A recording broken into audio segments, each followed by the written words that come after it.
नमस्कार दोस्तों। तो स्वागत है सभी का learn physics with mister gravity YouTube channel पर। मैं हूं मयंक और आज से हम शुरुआत करेंगे फिजिक्स के कुछ नए कॉन्सेप्ट, कुछ पुराने कॉन्सेप्ट, कुछ फॉर्मूले, कुछ डेफिनेशंस, कुछ तथ्य व उसके डेली लाइफ में एग्जांपल्स। तो हम बेसिक से शुरुआत करेंगे, ये हमारा पहला वीडियो है। तो सबसे पहले हम शुरुआत करेंगे कक्षा 9 के गति नामक अध्याय से, जिसको हम मोशन भी कहते हैं। तो वहाँ से हमारी फिजिक्स की शुरुआत होती है। तो पहला अध्याय हम मोशन यानी कि गति के बारे में चर्चा शुरू करते हैं। तो आप आपके सामने अपने कॉमन सेंस को यूज करके बताएं कि आपके सामने 4 फोटो हैं। एक सोया हुआ कुत्ता का फोटो है, ये सोया हुआ कुत्ता है। दूसरा दौड़ता घोड़ा, तीसरा आपके घर की फ़ोटो दिख रही है और चौथा एक पेड़ खड़ा हुआ है। ठीक है, तो क्वेश्चन है हमारे सामने, which of the following is in motion, यानी कि हमको ये बताना है कि इन चारों में से कौन गतिशील है। तो सबसे पहले देखेंगे सोया हुआ कुत्ता, दौड़ता हुआ घोड़ा, घर या पेड़। तो जाहिर सी बात आप सभी लोगों के मन में आंसर तो आ ही गया होगा, जो कि हमारा सही है कि हमारा दौड़ता हुआ घोड़ा। क्यों ऐसा, क्यों आपके मन में एकदम से दौड़ता हुआ घोड़ा ही क्यों आया? आपको कैसे पता चला कि दौड़ता हुआ घोड़ा ही गतिशील है?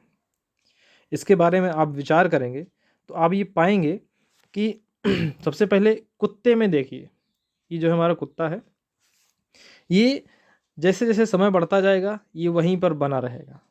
ठीक है, अगर 9 बजे सोया है और 9:10 तक सोया रहा तो इसमें कहीं नहीं जाएगा, ये उसी जगह पर रहेगा जिस जगह पर सोया हुआ है।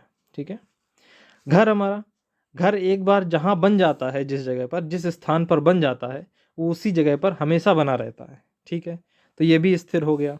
ठीक है, पेड़, आप पेड़ लगाते हो तो क्या 2 दिन बाद कहीं दूसरी जगह चला जाता है? नहीं, वो भी अपनी जगह पर स्थिर रहता है। ठीक है, लेकिन दौड़ता हुआ घोड़ा, ठीक है ना, इसका ये क्या करेगा कि ये 1 सेकंड पर कहीं होगा तो अगले पल वो दूसरी जगह पर होगा। ठीक है, तब आपने ये कहा कि ये घोड़ा गतिशील है।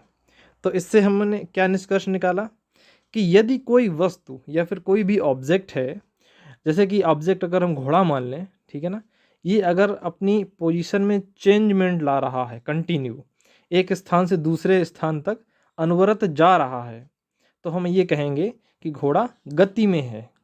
Horse is in motion.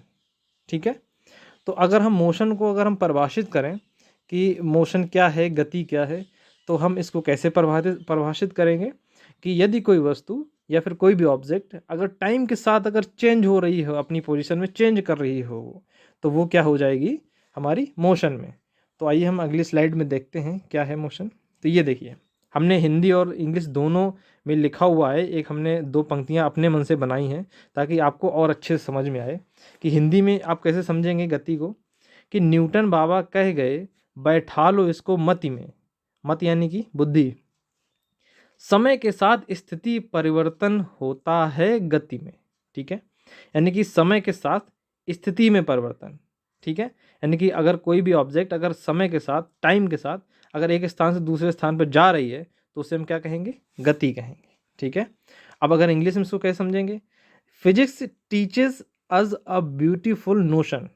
ठीक है, the change in position with time is motion.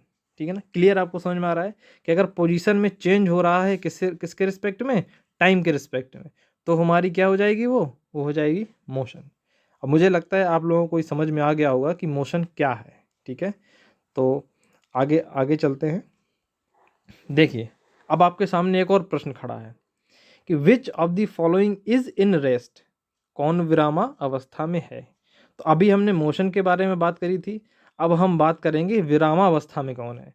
तो इतने बुद्धिमान तो है ही, तो आप इतना तो बता ही देंगे कॉमन सेंस का यूज करके कि कौन इसमें विरामावस्था में है, कौन मोशन में है, गति में है। तो ये देखिए, ये क्या है? पहला चित्र हमारा एरोप्लेन का है।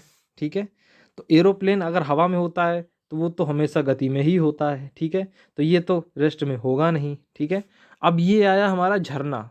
तो झरना आप सभी लोगों ने देखा ही होगा, नहीं देखा होगा टीवी में तो ज़रूर देखा होगा। ठीक है, तो उसमें क्या होता है? झरने में हमेशा पानी नीचे गिरता रहता है। तो ये कभी भी रेस्ट में नहीं हो सकता है। क्यों? क्योंकि पानी हमेशा अपनी स्थिति चेंज कर रहा है, ऊपर से नीचे आ रहा है, ऊपर से नीचे आ रहा है। ठीक है।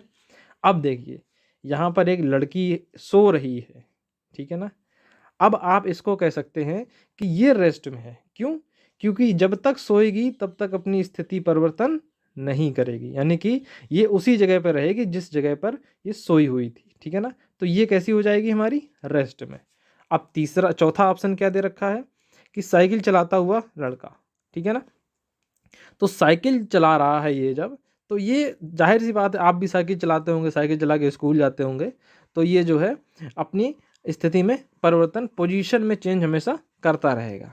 ठीक है ना, विद रिस्पेक्ट टू टाइम। तो ये भी क्या हुआ? मोशन में हुआ, गति में हुआ। ठीक है ना। तो आप लोगों को रेस्ट समझ में आ गया होगा। जो मोशन में नहीं होता है वो कैसे में होता है? वो होता है रेस्ट में होता है। ठीक है। चलिए अब आगे बढ़ते हैं। अब देखिए, आपके सामने 4 चित्र दिख रहे होंगे। पहला चित्र है, आपको मैं कुछ बता देता हूँ कि पहला चित्र है वो एक फुटबॉलर है, वो फुटबॉल को किक कर रहा है। ठीक है, किक करने वाला है। तो ये जब किक करेगा तो बॉल सीधा ऊपर चली जाएगी। ठीक है ना, जहाँ भी जाए, जिस दिशा में किक करेगा उस दिशा में चली जाएगी। ठीक है ना। और दूसरा चित्र है कि एक सड़क है, उसमें आपको एक कार जाती हुई दिख रही है कि कार जा रही है सीधी। ठीक है ना। ये अब पहले और दूसरे चित्र को समझिए। आपको सीधा सीधा दिख रहा है कि ये किक करेगा तो बॉल ऊपर जाएगी। ठीक है ना, जिस दिशा में किक करेगा उस दिशा में जाएगी। कार भी सड़क पे चल रही है, तो जिस दिशा में जाएगी उसी दिशा में चलती रहेगी। हमको दिखेगी कि हाँ ये इस दिशा में जा रही है। अब तीसरा चित्र क्या है? ये देखो, एक आप सभी लोग हॉस्पिटल गए होंगे, तो आप कभी ब्लड निकाला हो डॉक्टर ने या फिर किसी चेकअप करने के लिए, तो ज़रूर निकाला होगा। अब यहाँ पे हमने ये चित्र इस वजह से डाला है कि आप लोगों को ये समझाने के लिए कि हमारा जो रक्त होता है, यानी कि जो ब्लड होता है, वो भी हमारे शरीर के अंदर गतिमान होता है। ठीक है। आपने कभी देखा है हमारे शरीर के अंदर गतिमान ब्लड कैसा होता है, मोशन में कैसे होता है? नहीं देखा है। ठीक है, आपको पता ही नहीं चलता है कि हमारा जो है ब्लड है वो हमारे शरीर के अंदर कैसे चल रहा है, इधर उधर आपको नहीं पता चलता है, वो आपके शरीर के अंदर होता है। ठीक है ना। सिमिलरली चौथे चित्र में क्या है? ये हमारी पृथ्वी है और ये हमारा सूर्य है। ठीक है ना। पृथ्वी सूर्य के चारों ओर चक्कर लगाती है। लेकिन अगर अभी अगर आप देखें तो आपको पता चलेगा कि पृथ्वी घूम रही है या फिर सन घूम रहा है, कुछ हमको घूमता हुआ दिखेगा? नहीं दिखेगा। क्यों? क्योंकि जो है ये बहुत बड़ा है, जो है हमको नहीं समझ में आता है कि ये जो है घूम भी रही है या नहीं घूम रही है। आप अगर अभी देखेंगे तो एकदम लगेगा कि हाँ स्थिर है, स्टेबल है। ठीक है। अब देखिए, पहले और दूसरे चित्र में, फिगर में कुछ सिमिलरिटी है और तीसरे और चौथे में कुछ सिमिलरिटी है। ठीक है ना। तो आप अगर कॉमन सेंस यूज करेंगे तो आप पाएंगे कि जो पहला और दूसरा चित्र है, इसमें हम मोशन को डायरेक्ट देख पा रहे हैं कि इसने बॉल को किक किया, ये ऊपर चली गई। ठीक है ना। इसने बॉल को किक किया, ये ऊपर चली गई, दिशा में चली गई, किसी भी दिशा में हमको दिखेगी कि बॉल इधर जा रही है। कार अगर सड़क पे जा रही है तो कार भी हमको दिखेगी कि हाँ कार जा रही है। ठीक है ना। लेकिन तीसरे चित्र में आप देखेंगे तो आपको क्या पता चलेगा कि हमारा जो है शरीर में ब्लड, हमारे शरीर के अंदर ब्लड कैसे गति कर रहा है, मोशन में है, कैसे है? नहीं दिखेगा ना। ठीक है ना। अब इसमें हमको पता ही नहीं चलता है, लेकिन होता है गति में। ठीक है ना। जो हमारा ब्लड है वो मोशन में होता है, लेकिन हमको पता नहीं चलता है। ठीक है ना। सिमिलरली हमारी जो अर्थ है वो भी मोशन में होती है, लेकिन हमको डायरेक्ट पता नहीं चलती है। ठीक है ना।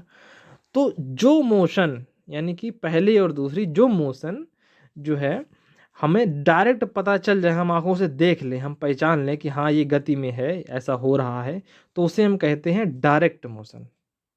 ठीक है ना। उसे हम क्या कहेंगे? उसे हम कहेंगे डायरेक्ट मोशन। ठीक है, उसे हम कहेंगे डायरेक्ट मोशन। ठीक है। और ऐसी गतियां, ऐसे मोशन जो हमको पता नहीं चल पाते हैं डायरेक्टली कि वो गतिशील हैं। ठीक है ना, लेकिन वो होते हैं गतिशील। ऐसे मोशन को हम कहते हैं, जो हमें 3 और 4 जो है इन दोनों फिगर में दिख रहा है, इनको हम कहते हैं इनडायरेक्ट मोशन। ठीक है, इनको हम कहते हैं इनडायरेक्ट मोशन, जो हमें डायरेक्ट ना समझ में आए। ठीक है ना। आप कमेंट बॉक्स में लिख के बताइए कि डायरेक्ट मोशन एक और कौन हो सकती है, इनडायरेक्ट मोशन और कौन हो सकती है, इन चारों के अलावा आप कमेंट बॉक्स में लिख के बताएंगे। ठीक है। चलिए अब आगे चलते हैं। ये देखो आप लोगों को कुछ समझ में आ रहा होगा, ये देखो जो है एक रॉकेट है, ये बॉय है, ये एप्पल है, ये टेबल रखी है, ये मून है, ठीक है ना। यहाँ पर हम एक और नई चीज़ जानेंगे गति के बारे में, मोशन के बारे में। वो नई चीज़ क्या है, अब एक आपको स्टोरी सुनाते हैं, ठीक है। अब ये बताइए कि आप पृथ्वी पर हैं, आप कमरे में हैं, ठीक है ना, अर्थ पे बैठे हुए हैं आप, ठीक है ना। आपके कमरे में एक ये टेबल पड़ी है, उस पर एक सेव रखा है, ठीक है ना। आप कमरे के अंदर भीतर घुसते हैं तो आप देखते हैं कमरे टेबल पे एक सेव रखा हुआ है। तो आपको क्या लगेगा, सेव कैसा है, रेस्ट में है, वो स्थिर है, वो अपनी जगह से मूव नहीं कर रहा है, ठीक है ना। आपको यही लगेगा ना। तो पहली कंडीशन क्या हो गई, आप अगर अर्थ में हैं, पृथ्वी पर खड़े हैं, अपने रूम पे खड़े हैं और आप देखेंगे तो क्या लगेगा, एप्पल कैसा है, रेस्ट में है, यानी कि स्थिर है, ठीक है ना। आपको रॉकेट में बिठाया जाता है और चंद्रमा पर भेज दिया जाता है, ठीक है ना। आपको कहाँ बिठाया जाता है, रॉकेट में बिठा के चंद्रमा में भेज दिया जाता है, ठीक है। तो जब चंद्रमा पे भेजा जाता है, अब वहाँ से आप बहुत बड़ी एक टेलीस्कोप लेते हैं, बहुत बड़ी एक दूरदर्शी लेते हैं और अपने कमरे पे देखते हैं कि जो है अब आपको दिखता है क्या, कि आपका कमरा भी घूम रहा है और टेबल भी घूम रही है और हमारा सेब भी उसी के साथ घूम रहा है। अब आप बताइए कि अभी तो आप ये धरती पे थे तब देख के कहते कि जो है सेब रेस्ट पे है ना, स्थिर है, विरामावस्था में है। लेकिन जब आप चंद्रमा पे पहुंच गए तो आपको दिख रहा है, दूरबीन से देख रहे हैं आप तो कि सेब जो है घूम रहा है। ऐसा क्यों, ठीक है ना, तब तो इमोशन में हो गया। ये तो भाई बड़ी गजब बात है, ठीक है ना। अब जो है यहाँ से हम एक निष्कर्ष निकालते हैं कि कोई भी जो मोशन होती है वो हमेशा सापेक्षित होती है, हमेशा रिलेटिव होती है, ठीक है ना। यहाँ ऐसी मोशन को हम क्या कहते हैं, रिलेटिव मोशन कहते हैं। क्या कहते हैं, यहाँ पे मैं लिख देता हूँ मैं, रिलेटिव मोशन, ठीक है ना, रिलेटिव मोशन, ठीक है। तो ये कैसी मोशन हो गई, रिलेटिव मोशन। क्यों, क्योंकि जब अर्थ पे थे, आप पृथ्वी पे खड़े थे, तब आप ये एप्पल जो है ये आपको रेस्ट पे दिख रहा था। लेकिन जब आप चंद्रमा पे पहुंच गए तब आप जो है आपको ये घूमता हुआ दिख रहा है, ठीक है। तो जब पृथ्वी के सापेक्ष अगर आप देखेंगे इस सेव को तो ये रेस्ट पे दिखेगा, लेकिन अगर आप चंद्रमा के सापेक्ष इस सेव को देखेंगे तो ये जो है हमारा मोशन में होगा। तो दोनों अलग अलग हैं। तो ये मोशन किस प्रकार की हुई, ये मोशन हमारी हुई रिलेटिव मोशन, ठीक है। चलिए आगे बढ़ते हैं, ठीक है। यहाँ पर एक स्टेटमेंट दिया हुआ है कि ऑल मोशंस आर रिलेटिव, सभी गतियाँ सापेक्षित होती हैं, ठीक है ना। आप ट्रेन में बैठे होंगे तो आप ट्रेन के बाहर देखते हैं, जब ट्रेन में चलती है तो पेड़ चलते हुए दिखाई देते हैं, ठीक है ना। लेकिन पेड़ क्या वास्तव में चलते हैं, नहीं चलते हैं, ठीक है ना। अब अगर कोई नीचे खड़ा होगा, एक मनुष्य नीचे खड़ा होगा और आपको देखेगा तो वो ये समझेगा कि मैं खड़ा हूँ और ट्रेन चल रही है, ठीक है ना। तो दोनों एक अपने स्थान पर सही हैं, लेकिन एक दूसरे के सापेक्ष गति को देख रहे हैं कि कौन स्थिर है और कौन चल रहा है, अनवरत चल रहा है, ठीक है ना।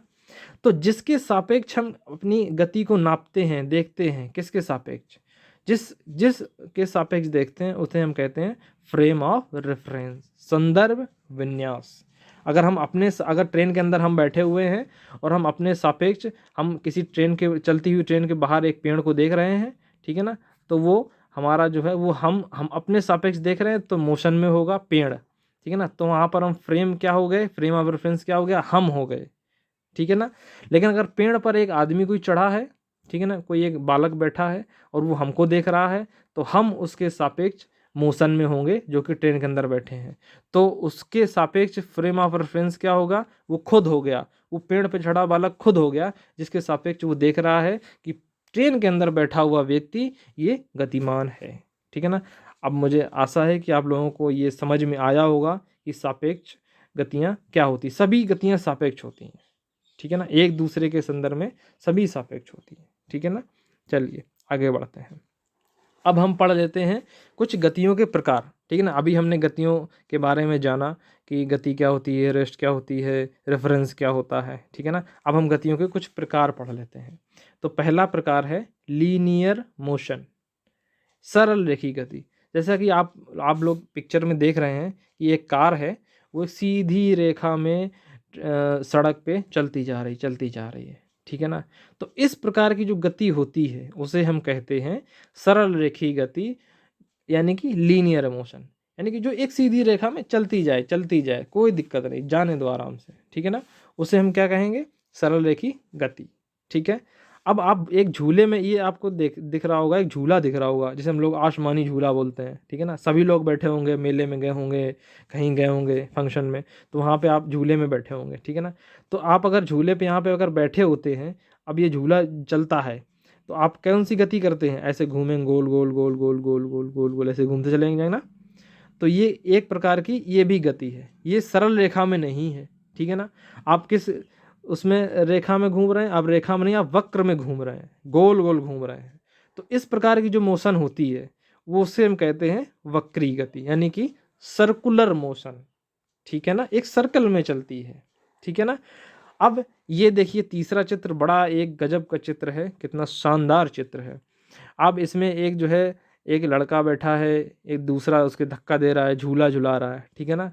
तो ये झूला क्या करता है कि धक्का देता है, धक्का अगर कोई बालक देता है झूले में बैठे बालक को, तो झूला ऐसा जाएगा, फिर ऐसा जाएगा, फिर ऐसा जाएगा, फिर ऐसा जाएगा, फिर ऐसा जाएगा, फिर ऐसा जाएगा।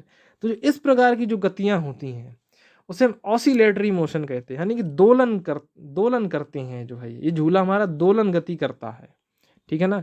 तो ये हमारी जो है दोलन कहलाता है, ये जो है एक ये ऐसा ऐसा ऐसा, फिर ऐसा, फिर आगे, फिर पीछे, बैक एंड फोर्थ, ठीक है ना।